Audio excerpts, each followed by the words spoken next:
What is trigonometry, यानी कि त्रिकोणमिति क्या है। तो ट्रिगोनोमेट्री का हिंदी होता है त्रिकोणमिति। त्रिकोणमिति शब्द 3 शब्द से मिलकर बना है त्रिकोणमिति। तो त्रि मतलब होता है 3, कोण मतलब होता है कोण, और कोण तभी निर्माण होगा जब उसमें भुजा होंगे, यानी कि कोण का जब चर्चा हो रहा है तो इसका मतलब भुजा का भी चर्चा होगा। और मिति मतलब होता है मापना, मिति मतलब होता है मापना। इसका मीनिंग ये हुआ, त्रिकोणमिति का फुल मीनिंग ये हो गया कि 3 कोण और भुजा का क्या करना है, मापन करना, यानी कि 3 कोण और भुजा को मापना है। अब बात आती है कि 3 कोण और 3 भुजा किसमें होती है। तो 3 कोण और 3 भुजा किसमें होती है, त्रिभुज में होती है। तो ये आपका त्रिभुज है, मान लेते ये त्रिभुज है आपका ABC। तो त्रिभुज में भुजाएं कितनी होती हैं, 3। त्रिभुज में भुजा कितनी होती है, 3 भुजा होती हैं। अब देखिए इसमें कौन कौन सी भुजा है। तो भुजा है AB भुजा, BC भुजा, AC भुजा, यानी भुजा है AB दूसरा, BC तीसरा, AC। अब बात आती है इसमें कोण कितने होते हैं, त्रिभुज में कोण कितने होते हैं, 3। कौन कौन सा कोण, तो कोण A, कोण B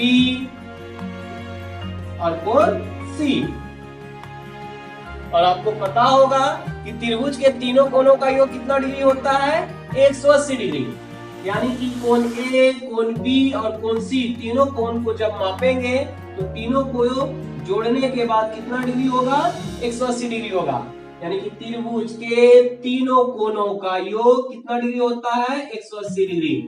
अर्थात कोण A प्लस कोण B प्लस कोण C इक्वल टू 180 डिग्री।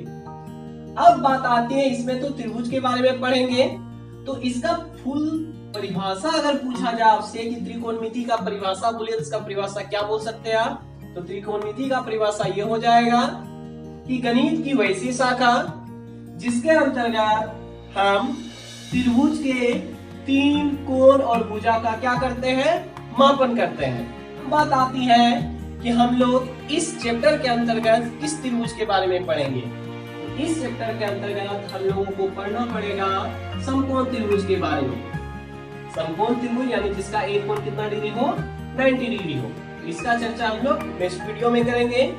अब बात आती है कि इसका जरूरत हमें कहां पड़ती है, जरूरत हमें त्रिकोणमिति का कहां पड़ती है। तो सबसे पहले ये जान लीजिए कि त्रिकोणमिति का जो यूज किया जाता है वो किसी भी वस्तु की ऊंचाई और किसी भी वस्तु की दूरी मापने में किया जाता है। जैसे एग्जाम्पल के तौर पर, जैसे आप किसी मीनार के सामने खड़े, मान लीजिए आप कुतुब मीनार के आसपास हैं, ठीक है, आप कुतुब मीनार के आसपास खड़े हैं, ठीक, मान लीजिए आप यहाँ पे खड़े हैं, ठीक है। अब आपसे पूछा जाए क्या आप इस कुतुब मीनार की ऊंचाई बता सकते हैं क्या, तो जवाब होगा यस, हम कुतुब मीनार की ऊंचाई बता सकते हैं। या आपसे पूछा जाए कि आप कुतुब मीनार से कितनी दूरी पर स्थित है, क्या इसका जवाब बता सकते हैं क्या, जी हाँ, आप इसका भी जवाब बता सकते हैं। तो किसी भी वस्तु की ऊंचाई और किसी भी दो वस्तुओं के बीच की दूरी को निकालने के लिए हम लोग किसका यूज करते हैं, त्रिकोणमिति का। आप सोच सकते हैं जैसे माउंट एवरेस्ट की ऊंचाई कितनी है, 8,848 मीटर है। क्या उसे फीता से मापना संभव है क्या, नहीं। तो उसकी ऊंचाई मापने के लिए हम लोगों ने किसका यूज किया, त्रिकोणमिति का। इसी प्रकार से कोई भी वस्तु हो उसकी ऊंचाई मापनी हो या फिर कोई भी दो वस्तु हो उसकी बीच की दूरी मापनी हो तो उसके लिए हम लोग किसका यूज करेंगे, त्रिकोणमिति का। यानी त्रिकोणमिति का उपयोग किसी भी वस्तु की ऊंचाई और दो वस्तुओं के बीच की दूरी ज्ञात करने में किया जाता है, ठीक है। अब बात आती है कि ये आपके लिए इंपॉर्टेंट क्यों है। सबसे ज्यादा इंटरेस्टिंग अगर चैप्टर कहा जाए तो वो आपका त्रिकोणमिति है, और इसी चैप्टर से आपका एग्जाम में लगभग 20 मार्क्स का क्वेश्चन पूछा जाता है। यानी कि यदि ये चैप्टर आपका कवर हो जाता है तो 20 मार्क्स आपका होगा। तो थैंक यू, जय हिंद।